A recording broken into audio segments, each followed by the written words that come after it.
My name is Ryan Mandell, Director of Claims Performance for Mitchell International. So I really think that we have to start looking at electric vehicles as something that is wholly different from the internal combustion engines that we've all grown up with.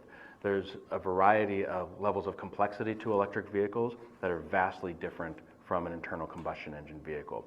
We see much more interconnectedness of the different systems. We see a greater frequency of lightweighting in terms of the vehicle construction. And so what that's really doing is driving the cost of repair higher for these vehicles and making it much more complex in terms of understanding what are the types of patterns of damage we need to look for, which systems are being impacted during the course of a collision.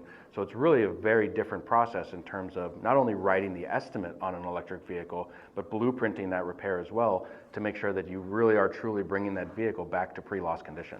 I think what these different stakeholders have to do is really start to look at, as we see greater EV adoption, what are the different changes they need to make inside of their businesses? That could be different for a collision repairer, that could be different tools and equipment, different processes that they have to put these vehicles through. Also setting different expectations for the consumer. On average, consumers are in a motor vehicle accident about once every 8 years. The odds are that this is their first accident in an EV that they've probably never owned before. So this is really going to be something that's a very new experience for them, that they've never had anything like this before. So it's really the industry's job to be able to walk them through that, set the appropriate expectations, and make sure that they're confident in that repair. There's a lot of challenges around how businesses need to adapt to this. Insurance carriers need to understand what are the challenges in terms of repairing these vehicles? How do I underwrite these vehicles properly? How do I price a policy on an electric vehicle different from an internal combustion engine vehicle? Understanding the complexity of these systems, the cost of repair, and the different technologies on that vehicle. So I think there's a lot of preparation that these companies need to do in terms of ramping up their organizations to be ready when, and be proactive to be prepared for when these EVs are a more prevalent stance on the road. Yeah, so I think what you're seeing is a lot of investment, both public and private. Clearly, the government has mandated certain benchmarks for when EV adoption needs to take place as a function of new vehicle sales, at least. And so they're heavily vested in terms of making sure that the infrastructure can be there to meet that demand when it arrives. So I think we're seeing investment in these charging stations that are more so in the more rural parts of Canada, quite honestly. I think there's actually a pretty developed network inside of the major cities, but it's when you get outside of those cities that you start to see that there's gaps.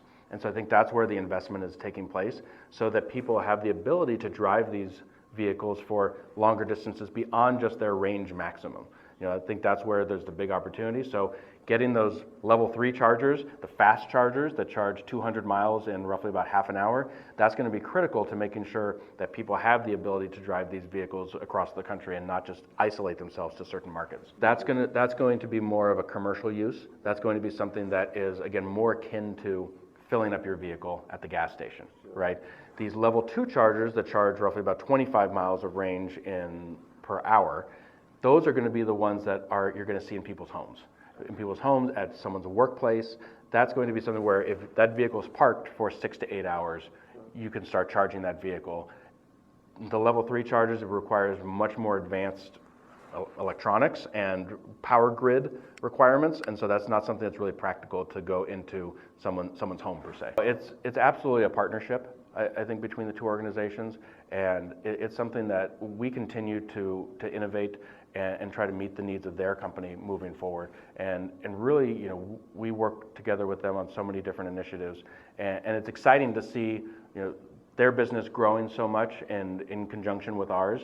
And I really think that the team at Fix Auto is what sets it apart. And we have great relationships with the senior management, and really, again, I think it just goes back to a lot of collaboration that is in that relationship. And really, some of the things that we learn from that relationship help us innovate our products for the wider industry as well.